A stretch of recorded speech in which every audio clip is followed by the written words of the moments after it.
শরীফনগর থানার পুলিশ প্রশাসনের উদ্যোগে ৭৬তম প্রজাতন্ত্র দিবসে পতাকা উত্তোলন করলেন শরীফনগর থানার ভারপ্রাপ্ত আধিকারিক অরিন্দম হালদার।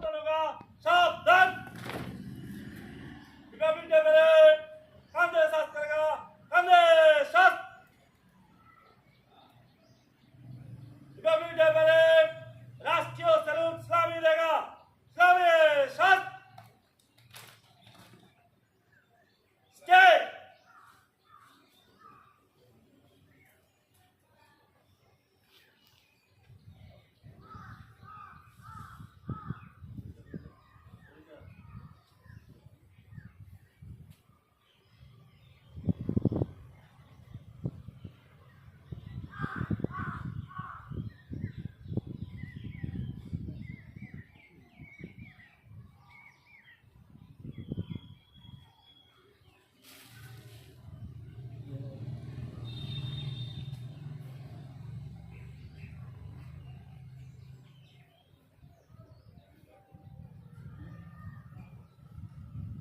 जातीय संगीत शुरू कर।